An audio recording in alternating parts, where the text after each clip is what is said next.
Hey friends, thanks for joining me, Jim Baroud, to hear a few insights from leaders who represent our innovation ecosystem. Today's chat is with Matt Higgins, CEO and co-founder of RSE Ventures. He is also a serial founder, operator, investor, educator, and author of the best-selling book Burn the Boats. And Ryan Gury, co-founder and CEO of Performance Drone Works and former CTO and co-founder of the Drone Racing League.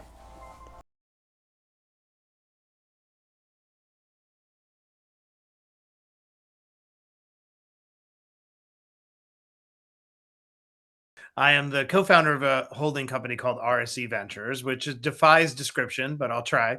It's a holding company that does everything from building companies from scratch. I partnered with Gary Vaynerchuk to build Resi way back when. We own companies outright. A fan favorite is Magnolia Bakery. My partner is one of the most dynamic entrepreneurs in the country, Stephen Ross, and we have an appetite for better or worse for complexity and hard things, and so we just tend to get ourselves into different situations, and so it's a holding company. I also teach at Harvard Business School, a course called Moving Beyond Direct to Consumer. So I teach ecom, and I'm occasionally on TV. I've been a shark on Shark Tank. So I don't know. I have many hats, wearing different ones at different days. My most important work that I do on any given day, though, is what we're about to discuss today, which is a co-founder of Performance Drone Works. Great, thanks. And we'll come back to you. Ryan, Yep. go ahead. Tell us what you do now. So I lead Performance Drone Works. I'm the CEO and co-founder with Matt. We are building small robotics and small drones for the warfighter. Before PDW, I was co-founder and CTO of the Drone Racing League in New York. And before that, I just worked in hardware and software for a long time. Great. Thanks for joining us. So Matt, let's go back to you. Let's talk about your journey because I know we By the met way, he many. was way too humble, by the way. He's the nickname we call him. He won't say this is DOD, Oh, which happens to also be the Department of Defense. But in this case, it's the Da Vinci of drones. Wow. My Okay. friend Ryan here is like you're talking to like a Swiss watchmaker, like in Geneva. You know what I mean? But we'll get into that. One day everyone will know his name. No pressure, Ryan. All right, go ahead, Matt. yeah. Talk to us about your journey again. I know we met many years ago when you were with the Jets. So tell us about that journey. Yeah. I mean, the most important part of my journey today is the same thing as it was when I was 16 years old, which is my context of growing up in poverty. I talk a lot about this publicly because I think it's the most useful piece of my career. In that I started selling flowers on street corners and scraping gum from under tables at McDonald's, and taking care of a sick mom. Anybody out there who's been a caretaker knows the complex mix of emotions of obligation and resentment that happens when you're a caretaker when you're too young. That was my life, and was on this crazy effort to try to escape out of poverty. And I came up with my burn the boats moment, which ultimately ended up being my book, which is dropping out of high school at 16, getting my GD, starting college early so I could get a better paying job. And as crazy as that sentence is, that's what I did. And I spent 7 years a night at college, and I went from 16 years old to making 375 an hour to by 26, the youngest press secretary in New York with the mayor of New York. And so a lot of my journey in these conversations are about, okay, well, how did you do it? Is it scalable? Can somebody replicate it? And the answer to that question is definitely yes. Great. And we're going to get into that in a sec. So Ryan, talk to us about, obviously Da Vinci of drones, but tell us about, your path. Yeah. So out of college, I came right to New York. Initially, I was working, creating websites and applications for mobile phones. I had a studio with 15 employees. I was working to deliver service-based applications. We had big clients at Kohler, McDonald's, MLB, and it was my own company. And at the end of the day, we were making products for other people. And I never really got to make a product for myself or start from scratch and deliver a product that I truly believed in. I was in my mid 30s and I was sad. And I went home and told my wife that I wanted to start a company. I just didn't know what it was. I think back in that time, I was willing to do anything. to find a company and then figure out how to make revenue and to be a business owner of something that, I put out into the world. That was important to me. And I saw the very beginnings of someone flying a drone through video goggles in Australia. I'll have to get his name, but it was 2013, before drones were really a big thing. And it's when drones were built with a thing called multi-Wii. They're using the accelerometers in the Wii controller from Nintendo and putting those on a drone to show a drone how to fly. And I just knew that was hugely different and novel and interesting. And I started jumping into it. I started making my own drones and flying them and learning how to increase the performance. And I come from a motorsports background. I had a Ducati in the city and I loved fast cars. And I saw the very beginnings of, race cars, but in a different, whole different arena. And, drones back then were going 15 miles an hour and barely able to get around your front yard. And every day, something would come out to let you fly them faster and make them go further away. And I started a company called Dronecraft, making technologies around small drones and trying to figure out how to make money off of that. We started realizing there was a big sport here and you could race them against each other. And back then it was like, oh, this is Star Wars and super cool. And there was a little community starting to form up. And I met my co-founder at Thier, Nick Korpacheski. And within a few weeks, we were in front of Matt, telling him about, what this could be and our vision for the sport and why this was uniquely, amazing. It was VR, high performance drones, media, and we started developing, a sport product. And if you're trying to take, something that's truly nerdy and, hobby level and bring it, to an international sport live on TV with, tens of thousands of fans, a few months into that, we realized we had to make all the technology from scratch, to deliver that. So when you go live on TV with tens of thousands of people in the stands, you have to have drones to last the entire time. You have to be, have lots of little sprints and races. You have to have radios that didn't exist that would allow us to fly multi-miles inside stadiums. And there was just problems everywhere. For the first year, it was really, really difficult work. We had to invent stuff and then deploy it live on TV. And we were just the fulcrum of a lot of pain points. Nothing existed to allow us to do that. And the more we got into it, the more we realized there was just a huge moat around this sport. Like in order to really get into the sport and host the sport, you had to basically become a technology company. So a lot of the things that we work on now were, just beginning back then. We were making off-band radios that would get around interference and jamming. We'd have to have 20 concurrent links up at the same time with timing and, fleet management. And then we would give these drones to kids, from age 16 to age 20, and they would just destroy our equipment trying to win. So it began, 600 drones would get destroyed in an event. We'd have to break down the event, go across the world, and then have a new drone race 2 weeks later. We had to rebuild those drones, redo the timing. I think at one point we had 10 kilometers of coax cable that we would just weave in and out stadiums, and then it all had to work. If one of those coax got ran over by a forklift, or if an antenna got knocked down, the sport would, we'd have to delay the entire sport just to fix that. So it became like this crazy R&D cycle to get us to each event. And we would work, hundreds of hours a week, up until 4 a.m. and deploy stuff in front of a live environment and do that, dozens and dozens of times a year.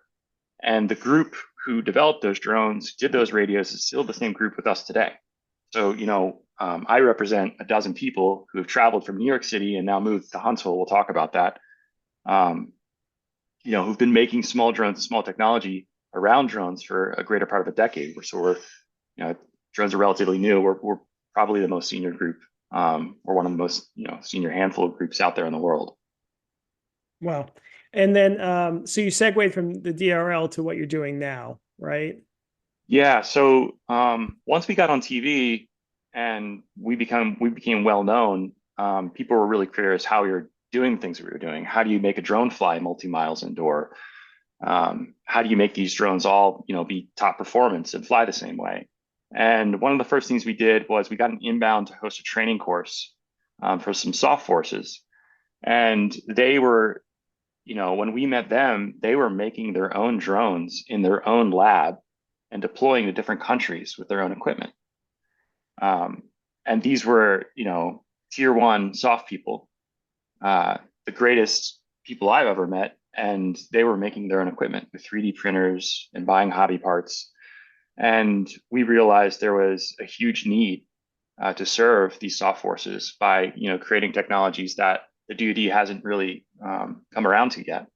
And from 2017 all the way until 2021, 2022, when we launched the company out of stealth, we were focusing around what voids there were around small drones, how we could help, what were tactical drones, what are tactics, military doctrine, and all the things really necessary to become a defense company, right? It took many years of learning and understanding to be able to field equipment to the DoD. And it all started with just a simple training event.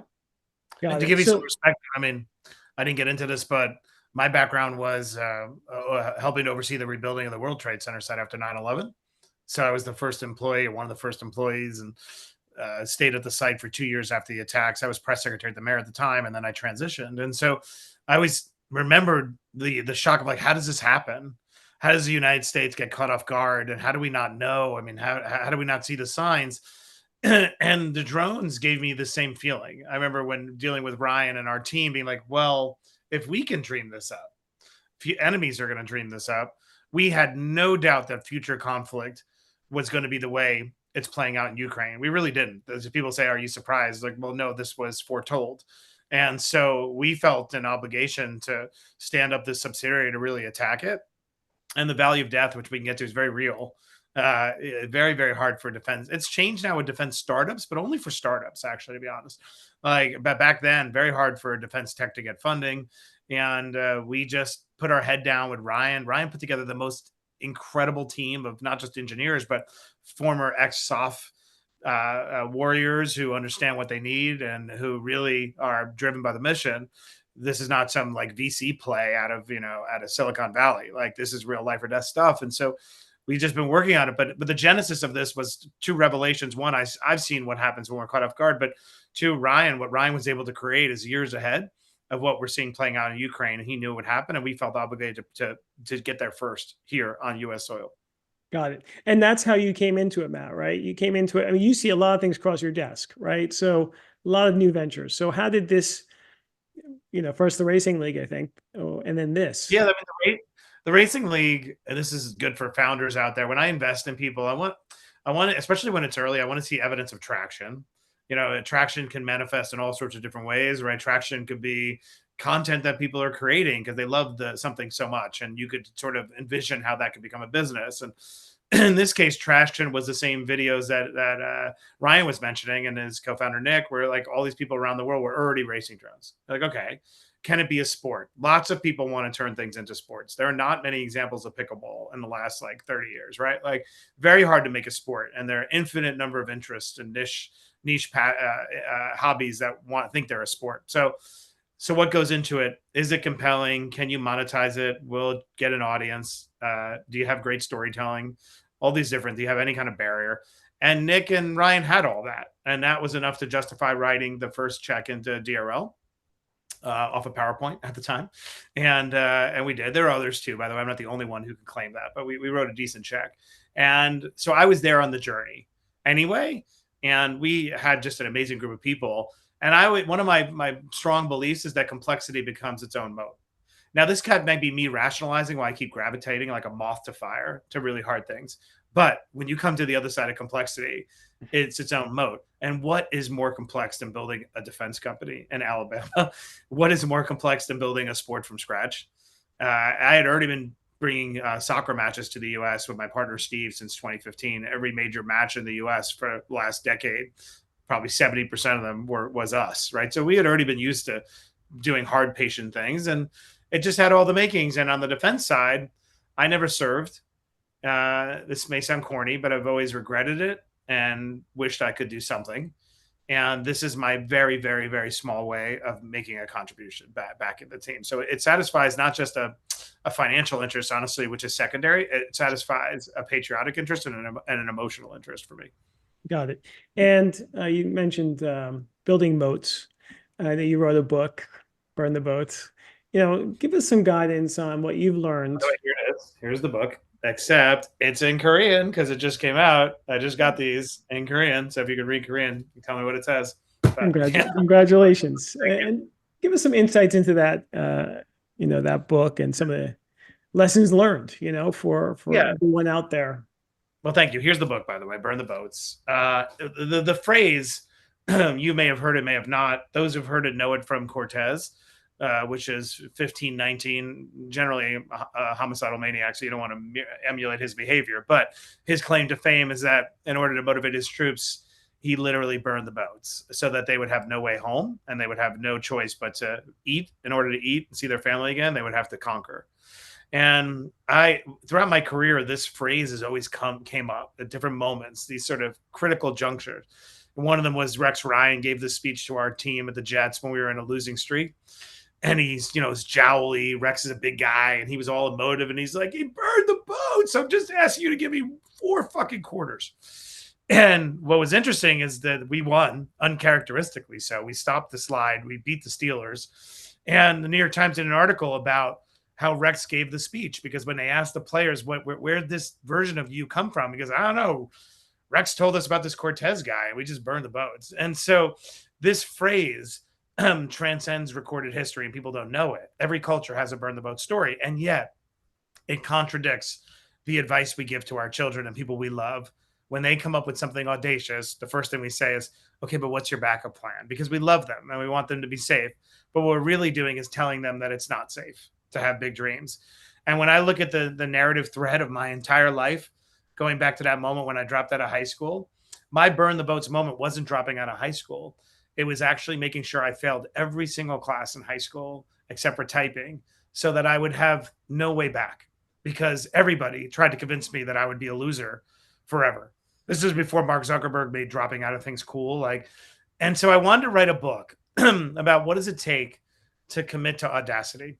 What does it take to be Ryan, who is in Huntsville, Alabama, building a defense company to protect the United States of America from future conflict, and has put together a team of Avengers that is almost inconceivable? What would it take for somebody like him to commit, despite anxiety, despite all the things that we grapple with? And so my book was my attempt to appropriate this bombastic phrase and write a book by a guy who struggles with anxiety, a person who has sleep issues like you wouldn't believe, a person who gets on the set of Shark Tank and freezes because he feels like an imposter. And Mark Cuban's going to see my bank account doesn't have anywhere near the number of zeros that his does. I wanted to be the guy who wrote the book. So somebody out there would say, man, I thought the die was cast. I thought that the stink of poverty, I don't know which fork to use. You know what I mean? All the shame we carry. I thought that meant that my life was predetermined. And maybe somebody out there reads my book and was like, wow, you are a cringy screw up at different moments, and yet you're still here. And I think that social media perpetuates an airbrush lie. When people who are successful try to airbrush their current struggles and they try to put all their stumbles in the rear, everyone needs some kind of narrative of redemption these days. So everyone has one. But I think redemption happens every day. Like, I have to convince myself to burn the boats every single day. I'll show you really quick what I did. So in order to make this point, I actually went ahead and I had the Chinese frame tattooed on my arm, if you could see it. This says Pofu Chenzhou. The reason why I got it tattooed was make 2 points. This phrase is not Cortez. It goes back to all the way Sun Tzu in 500 BC. So every culture has it. So accept into evidence that this is a really effective tactic. But number 2, even though I wrote the book, I am not, the guy delivering a sermon on the Mount. I'm somebody who every day has to remind myself, you must commit again. And that's why every day I wake up, I take a shower and I'm like, oh, I said burn the boats, right? I'm the burn the boats guy. I better do it. So it's my way of being honest about how hard it is to truly commit. So the book is a little bit of an inside joke because the title's so bombastic. And then you read it and I bleed out throughout those pages. Yeah. And maybe we'll have a tip later in our conversation, because there are some great insights in the book. Ryan, but why hasn't I'm sure you got this question before. Why haven't the U.S. military complex created a drone force or, a substantial industry? Yeah. I mean, in some ways they have. The DoD has pioneered drone usage and remote robotics for a long time. And I think simply, two things have happened. One, we built a strategy against the war on terror. So big drones, really expensive assets, strategic assets, right? That can, force project. And, those are things like the Predator and the Reaper. And small drones came from the other direction, right? That's come from consumers and hobby levels, and that's relatively very new. The use of small drones in warfare only really kicked off with Ukraine, right? Which is just a few years away. And in 2017, we were with special forces who knew the tactic and knew the power of it, right? I think in that year, they were asking, if we could hit a target through the woods and starting to see things in the way they did. And, these tier one people are heroes. They go into incredible scenarios where, any tool to preserve, their life is critical, right? So we know the importance of what small drones could do, especially in a 3D environment. When you're faced with real danger. And we got to see these guys and know that they were deploying with their own equipment. I don't think anything recently, has been this pivotal and important as small drones and what we see in Ukraine. Ukraine is making 3.5 million of these a year. Every unit on the front line is equipped with small drones. They are already seeing a 30 to 40% reduction in human bodies on the front line. And, even recently, the general public has said that they have more effect than anything else they have in their hands. It's the most, important tool for anti-personnel, for anti-armor, for resupply. It's just proven to be, a game changer for both sides. And what it does is it takes humans and pushes them away from danger. So there's a forward line of robotics and a forward line of sensors. And when we were doing this, we were at DRL, right? It was a wonderful business. We go to huge events and crowds and fans, and we were on TV. And then we saw this, and as an engineering group, it just gave new meaning. And in some ways, it pushed the work that we were doing at DRL to the side, where that was just purely entertainment. And in a weird way, selfish, when we could be, working with, what we looked at as, heroes or, superheroes. These guys are totally different than a bunch of nerdy people in Manhattan. And the whole engineering group, I think initially we thought would resist working on a new, product or a new style. But everyone really was so excited and jumped in, and we ended up putting as much attention on this potential new business as we were, running DRL. And one thing led to another. It really gave us new meaning and purpose. Yeah. So then what's the vision for the company? 5 years from now, are we producing millions of, if you said 3.5 million, I thought there was maybe tens or hundreds of thousands of drones, but if you're saying millions in Ukraine, this is a big deal, right? Yeah. Well, so the difference, Ryan, why don't we tell them? Why don't you describe the C100, what it is, and what differentiates it? Maybe a little bit. We'll start there. Yeah. So we use the word tactical drones, which are different from strategic drones. Strategic drones, you have to ask for, wait in line for. It takes a team. Tactical drones are just for a single soldier. So our flagship product is the C100. In Ukraine and Russia, it's known as a mothership, and it's a large quadcopter that comes out of your backpack.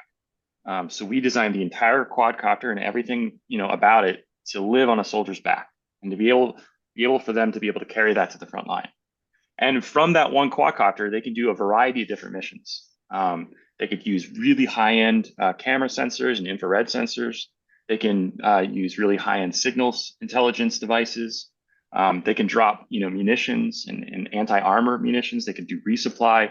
this one quadcopter is a versatile, airship that can deliver many different types of missions. And the thing is that it democratizes air support. So instead of having to call in, to have, some bombs dropped around your area, you could just go ahead and do that yourself. There's no waiting for air support when you're in control of it, of your own. And that's what's happening in Ukraine and Russia, where single soldiers are deploying their own air support and solving missions that were once only left to strategic assets.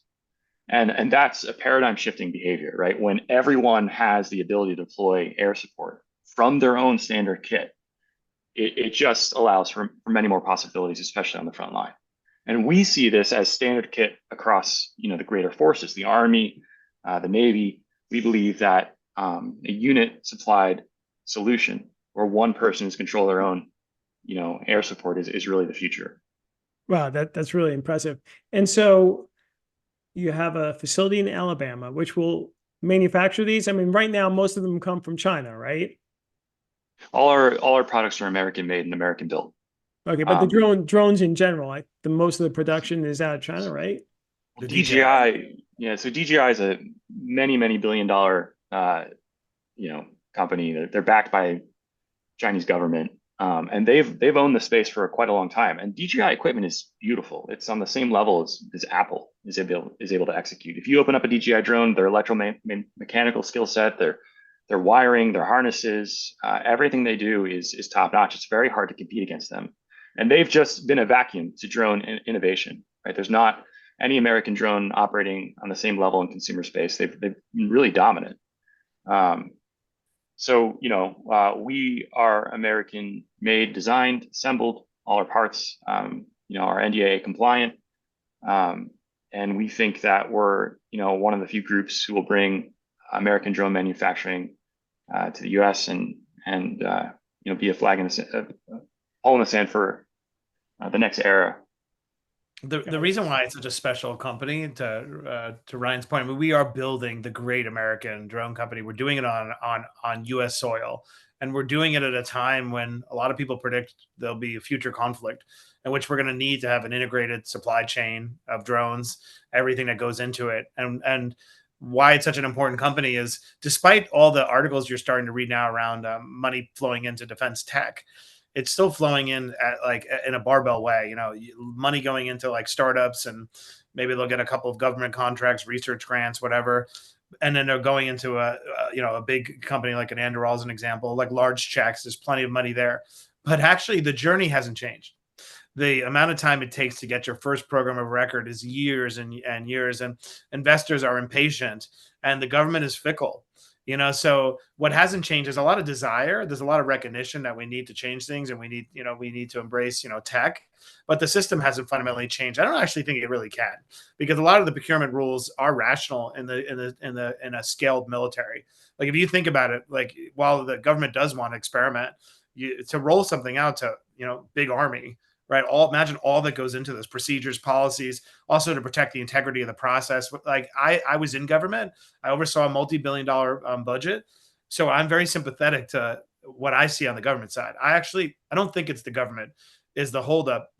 We're not a command control economy like China that could be saying, we are going to go ahead and subsidize our drone industry. We're going to make these things cost 70% of what they should, because we want to populate the world for various potentially nefarious reasons, which have been well documented. And so, because of our way of life in the United States, and it is different, and I think, need to find enlightened investors, wealthy people who are willing to be patient with their capital and get behind things that should exist in the United States. The drones are at the top of that list, small UAS. And so myself, Steve Ross, Ryan, our team, we're like, we're not just on a mission to create a product, we're on a mission to cultivate an industry. And the more competition, the better. But what we need, though, are deep pockets who are willing to wait 10 years for a return, not 3 years. The 5-year VC timelines. Like, Ryan, how long have we been at it? I mean, DRL was created in 2015. We spun this off in 2019. We did it below the radar until 2023, right, Ryan? I mean, yes, this last year. We have no intention of selling this company. It'll be a multi-billion-dollar company in the end, with all the pain and bloodshed and money.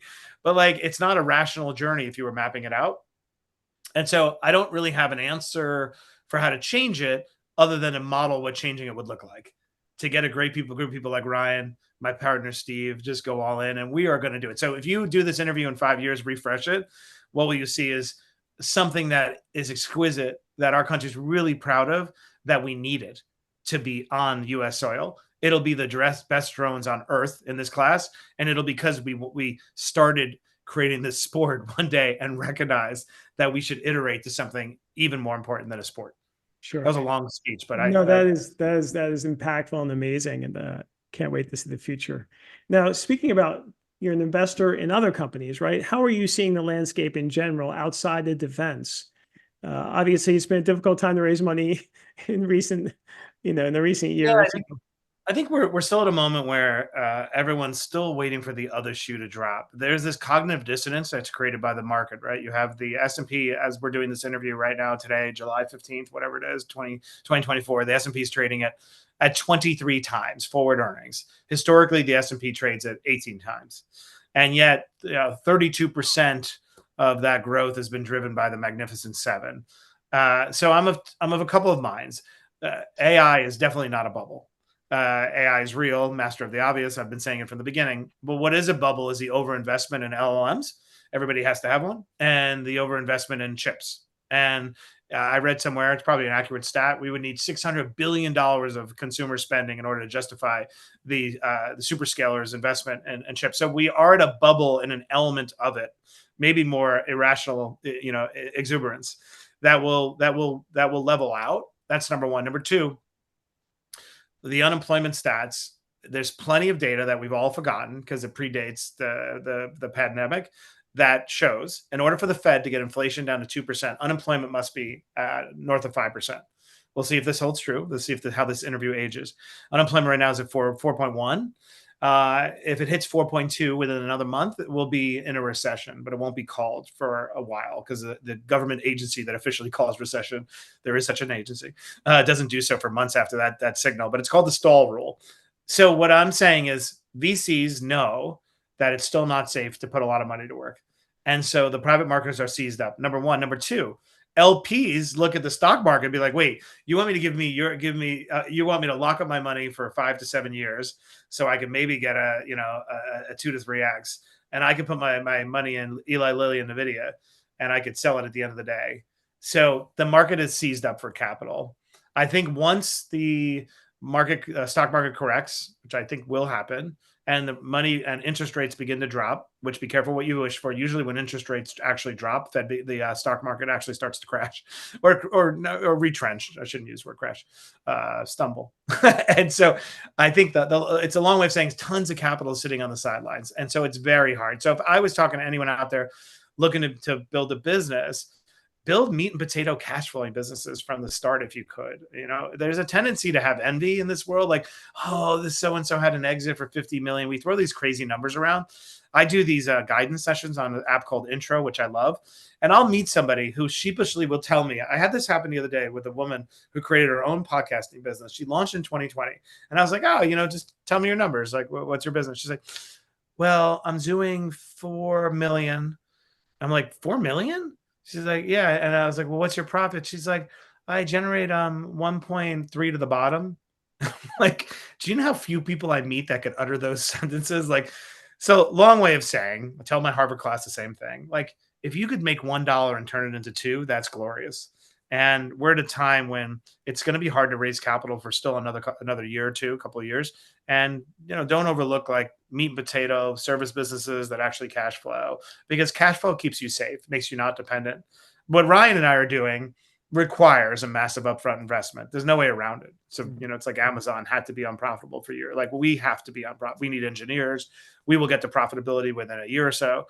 But if somebody's out there and looking to kind of create a life for themselves to burn the boats, and don't get seduced by these silly numbers that you read about these exits. Try to build something that actually generates cash as soon as possible. That's great advice. This has been a great conversation. We usually share tips. So just one thing. So I want to ask you, Ryan, one tip for entrepreneurs looking to get into defense. Defense is slow, and purposely, and in an amazing way. Like, I've been really proud about how the acquisition process works. At the end of the day, it's the operator. And it takes a long time to make a product that will never fail. You can't have a single bug. You have to be perfect. You have to put that product into their hands and they have to love it. And to get there, it takes a lot of energy. So you have to know that, if you want to be in defense tech, it's a long journey. But if you have value and that value is meant for the operator and the warfighter, it eventually find its way and connect. But it's different from everything else. Matt? Defense or generally? Defense. Yeah, it is very hard. And do not be seduced by early signals that you think are going to lead to this massive contract. That's what happens. There's a lot of confirmation bias when you're doing defense tech, because the system is actually very receptive. As Ryan will tell you, you can get to almost anybody. There are wonderful people in the US government who really want to do the best they can to support the warfighter. I mean, they have pure hearts. They're not looking to throw up barriers. They're as frustrated as you are, but you'll get a lot of false buy signals. And I think what you see happen is, a defense startup would be like, look at that. I got a Credo, or I got a grant from a university, and I'm going to win this big program record. And 3 years later. So if you're going to enter the space, you need to be well constructed to raise capital is the bottom line. You need to plan for the journey, and you need to unfortunately have a degree of hyperbole. But at the same time, you need to maintain integrity. So it's a hard balance, right? Like Brian, we have built a company on doing exactly what we say we're going to do. We kept our head down. We're not full of shiny objects, but that's probably created more work where we had to convince investors that are used to seeing, well, where's the smoke? Where's the bullshit? So the reality is, if you're going to get in this space, the product is not alone will win the day, because it's a marathon. Unlike any other business, I have multiple businesses where especially a SaaS business, where you could say, I could scale up and actually have an exit within 3 to 4 years. Not that you want to build it for that. You will not achieve escape velocity in a defense startup for at least 5 years, probably. And so, Wow. Well, then how are you going to survive for 5 years? How are you going to convince people to put money in at higher valuations? And so that's my straight talk, right, Brian? Like, it's hard. All right. Very much so. That's really good advice. Now, what about just for entrepreneurs in general? I know you mentioned some good tips before. Let's start with you, Matt. One tip, any tip. Launching a business today. Yeah. That I think that the greatest rate limiter on your success is the voice in your head. And the hardest thing I've had to do, it took me a while, is every time I tried to break out a former version of myself, which I know always to be true because it was nesting inside me, it was always met with resistance. And so when I look back at all the times when I didn't realize my full potential, it was really me putting a limit on myself in anticipation of how I might be judged. So I would say to anyone out there, you almost need to disassociate yourself, create a super ego, like a Freudian parent figure who is looking dispassionately upon how you're processing your own internal thoughts. And you will realize so much your energy has been wasting lobbying people to believe in your vision that you actually don't need their support. And you're doing it because you feel insecure, or you're spending so much energy going ahead and trying to anticipate how you're going to be judged and maybe preemptively mitigating it. Point is, you are your own worst enemy. So I offer another way to approach your inner voice. You have to be comfortable being alone in the beginning. And you should look at your loneliness as confirmation that you're onto something really great, because so few people see it. And so what I repeat to myself all the time when I'm about to do something, that opportunity arrives before the tipping point of evidence. I said, so when you're onto a great opportunity, there would be very little evidence to support it. So when you turn to somebody and you're like, all right, I just had this epiphany last night. I think I could build a great drone company. I think FPV drones are going to be everywhere in conflict. And I'm going to take this spin out and from this little sport, and we're going to build a military defense company in Alabama. You know how many people would look at Ryan and he's like, you're out of your mind. What do you know about the Department of Defense? What do you know about, you know what I mean? All the things you have to overcome as a human. You'll never pull it off, right? So I would say to any entrepreneur out there, you want to be met with resistance. You should expect to be met with resistances, because the magnitude of opportunity has an inverse relationship with how much evidence and validation there will be to support it. And that is hard for me. I wrote the book and honestly talked about anxiety because like that doesn't come natural. I get heartbroken. Like, don't you see it? Also, why do you give a shit? Why are you giving me a hard time? I'm trying to grow. I'm a little butterfly. So that's my advice. You must train your brain to be ready for the battle, so that you can go the distance. And also read my book and DM me, and I'll give you a little coaching talk. Ryan, what do you got? I think, well, my background's product development and engineering, right? So finding the truth is the ultimate shortcut, right? Why not my product? What is it going, why will it fail? Why won't this work? What don't you like? All of that is probably the hardest news to hear, but probably the most important as well, right? So when you're in a startup and trying to make ends meet, it's overcoming challenges, right? And the faster you can identify them, the faster you can overcome them. That's the core principle of everything, right? So we look for bad data all day, and that's all we talk about. And sometimes it's hard to do anything else and celebrate wins. But bad data, or finding bad data, or any type of data that shows what you're doing wrong, is the most essential stuff in the world. We look for it. Got it. Is that yours? That's actually a beautiful. Finding the truth is the greatest shortcut. Is that yours? Yeah, it's quick. That's yeah. That's like, I mean, I want to like do a mic drop. That's like that is fire right there. All right. I know we're almost out of time, so I wanted to ask you if you have any saying or poem or anything to share with the audience that's meaningful to you. Ryan, we'll start with you. Yeah. So I saw this question before we started the podcast. I thought about it, and I have nothing but cheese. Like, we will all be dead soon. The three of us, we got like what, 30, 40 years left? Yeah, we're obsessed about death. Ryan has a different approach to it. Go ahead. All we do is talk about death, but you have to have meaning in what you're doing. And if you don't have meaning, you're just going to end up being pretty sad. Remembering that you're going to be dead very soon is something that I think about every day. And I think it's very important to put things into perspective. Great guidance. Thank you. Matt, go ahead. What was the question again? Oh, one piece of thing. Yeah. There is, if I was to be stranded on an island and I had to read one thing and read it over and over again, it's actually an essay by Emerson. I urge everyone out there to, after you read my book, to read that essay. It's called Self-Reliance. And what it talks about, in ways I've never seen in a written work ever, about the indignity of having to receive your own insights from another because you didn't respect your own self-worth, but you respect the wisdom of bards and sages. And there's great language in there about self-reliance and how to learn to respect that inner voice, that intuition, that insight, because everything I've ever achieved has started with that little inner voice and insight. And so we need to work at learning how to respect that single piece of writing you'll return to after you read it your entire life. Could change the course of your life. It has changed the course of my life. Got it. That's great. I will look that up now. and I recommend others to do that after they read your book. So guys, thanks again for coming on to the pod. This has been really insightful. Thanks for joining us. I hope you enjoyed the show. Please like it, leave a review, and subscribe. See you soon.